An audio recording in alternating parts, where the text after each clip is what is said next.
This is Forge Daily with Mackenzie Barwell on the Forge Audio Network.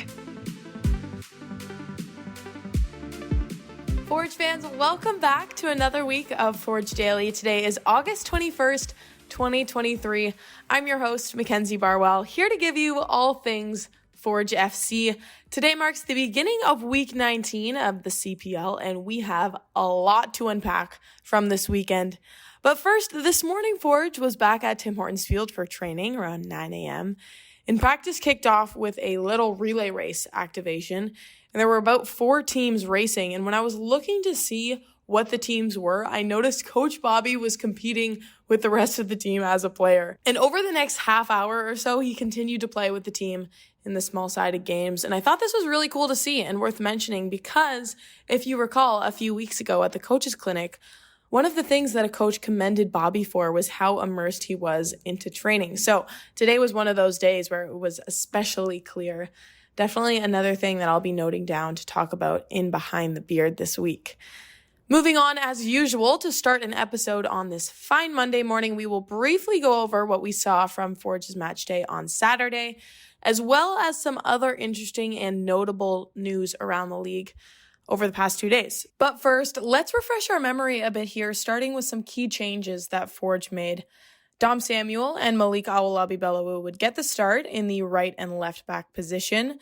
And after a competitive but relatively tame start to the game, 27 minutes in, Mandrakar James would be called for a foul in the penalty box, giving Halifax's Daniel Nimick the opportunity to give the Wanderers a 1-0 lead, which he would do. So Forge FC go into the second half a goal down, but would battle back to tie it up off a set piece from none other than Benny Badabanga. So what a way to score his first goal for Forge FC, but off an incredibly placed free kick. If you were there, you know exactly what I'm talking about.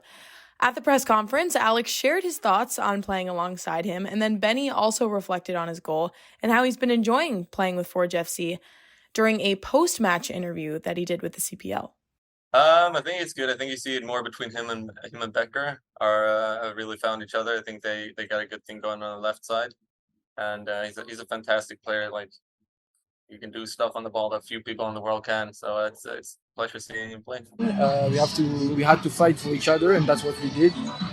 Even after the first goal, we considered penalty that I'm not sure that was penalty, but okay, that's a referee decision. Okay, and we had the good mentality to react. And when you have your back against the wall, you have to do everything you can. So when you have the chance, then try and see if God is with you. And that one, yes. So it was a pleasure, and every task from the coach was clear, so it was easy for me to adapt and to fix on it. I have also good play on my side, so it's always easier to adapt and to adjust my game. And you see that they play with my qualities, so it's easy for me to adapt myself in this kind of thing. A lot of excitement happening in that last audio clip, as that was recorded right on field level just moments after the final whistle was blown. Anyways, looking at some more general stats, Forge would finish the match with almost 60% possession, and Tristan Henry recorded 2 saves. So with a tie, either side will get a point. Forge now with 31 total, and Halifax with 29. Meaning Forge will maintain that 2-point lead in the standings, now with a record of 8 wins, 6 losses, and 7 draws in the 2023 season. Let's hear more from Alex Achinioti-Jönsson, because he gave us his overall thoughts on the match, playing 2 positions at once, and then how Forge can be better to avoid unfortunate situations like that penalty kick in the first half. If we could keep it a bit as well, I think we could have maybe played in behind a bit more. I didn't feel like we did that much, but I think we were playing partly some good football, and sometimes you don't get rewarded for it. I'm pretty comfortable in both. I think it works well because I'm not a specialist in defending, but I'm good on the ball, so it kind of suits my skill set very well.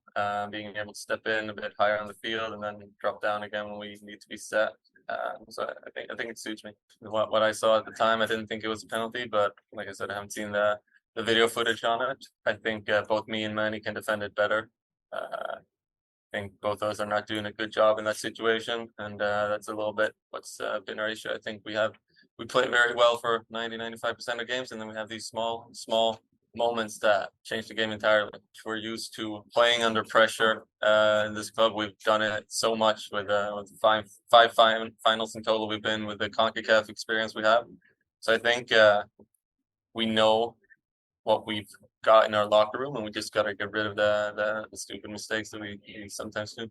And before we wrap up this weekend's match overview, let's hear from Coach Bobby, because he also shared his thoughts on the game, Benny's goal, and then the changes that he made going into the second half. Halifax did a good job. They worked hard, just closing down spaces, doing everything. We had some special moments in the second half. We got a very big special moment, and Benny's goal, a goal that we needed, a goal we needed from the set piece, which we haven't had this year. Yeah, a couple of things. I think Khabib was doing actually a good job in the first half. We just wanted to move things around and get a few more dynamic players going forward. Becker started the first half dropping a little bit deeper, so we wanted to push him higher up on the field, get a little bit more of a dynamic player laterally and higher up on the pitch, and there sacrifice one of the guys who was actually doing a pretty good job at that point. And that's something you just got to look at now within the games. Some other crucial news around the league that you need to be aware of. Pacific FC lost to Vancouver this weekend, so they'll be going into this week with the same 32 points that they entered the weekend with.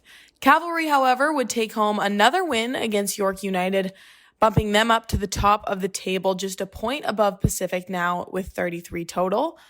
Atletico Ottawa would also go home with a victory, tying them with Forge FC now for third place in the league.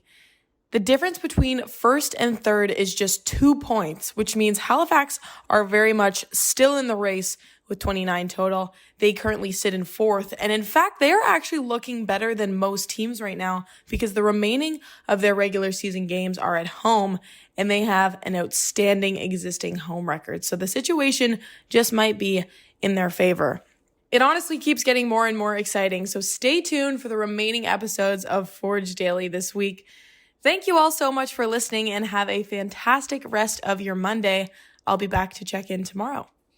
This has been Forge Daily with Mackenzie Barwell. If you like what you heard, please like, follow, subscribe, comment, and share.